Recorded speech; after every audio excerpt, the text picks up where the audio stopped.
ces éléments sont à peu près reconnus. Par contre, il y a quelque chose qui n'est absolument pas connu, je dirais même pas reconnu, qui n'est pas connu, c'est la notion de mentalisation. Qu'est-ce que c'est que la mentalisation? C'est une notion qui est issue des gens qui se sont intéressés à la psychosomatique. C'est la capacité, bien sûr, d'élaboration psychique, la capacité à voyager avec son psychisme, la capacité à rêver, la capacité à fantasmer, la capacité, en fait, à fonctionner uniquement avec ses représentations, ses souvenirs, ses images mentales, les émotions et les sentiments qui s'y associent. C'est d'une richesse, c'est ça qui fait fonctionner le psychisme. Et, alors, ça, bien sûr, c'est absolument pas connu, le Internet démentalise les sujets. C'est-à-dire que ce qui prévaut dans la cyberdépendance, quand on y est vraiment, il suffit des fois de 5 heures, pas plus, 5-6 heures, hein, ce qui prévaut, ce ne sont plus les représentations internes, c'est-à-dire notre richesse psychique, nos images mentales, de mots, de choses, les sentiments qui s'y associent, mais ce qui est perçu. C'est-à-dire qu'on fonctionne un peu comme des scanners de ce qui est perçu, et si vous voulez, les perceptions viennent remplacer les représentations.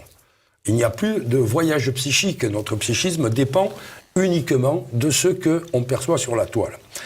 Et donc ça c'est méconnu, et il y a d'ailleurs certains auteurs qui confondent complètement l'imaginaire d'un sujet avec ce qu'ils appellent le virtuel psychique. C'est totalement opposé.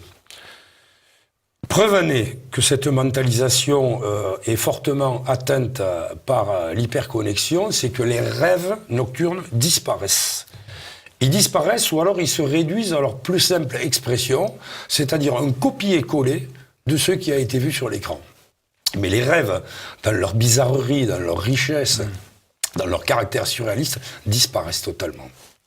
Les fantasmes aussi, quels qu'ils soient, la capacité de rêverie disparaît totalement. Ensuite, comme autre symptôme, il y a bien sûr l'angoisse, l'anxiété.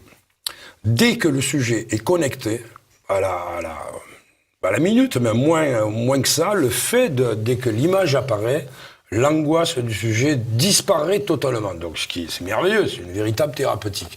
Le problème, c'est que cette angoisse disparaît le temps de la connexion, et à l'arrêt de la connexion, elle prend une dimension fulgurante, c'est-à-dire qu'elle s'accentue. L'autre symptôme, ce sont les états dépressifs générés par l'hyperconnexion. C'est là qu'on peut évoquer effectivement la dépression du cannabis qui est caractérisée par ce qu'on appelle le syndrome amotivationnel. Ce ne sont pas les dépressions qu'on voyait avant avec une douleur morale, des pleurs, non, c'est plus envie de rien, plus de désir, plus de projet et un sentiment de vide psychique total. On ne sait plus ce qu'on ressent. Pardon ? On ne sait plus ce qu'on ressent, quoi. Oui, c'est-à-dire qu'on ne ressent plus ni de désagrément ni d'agrément.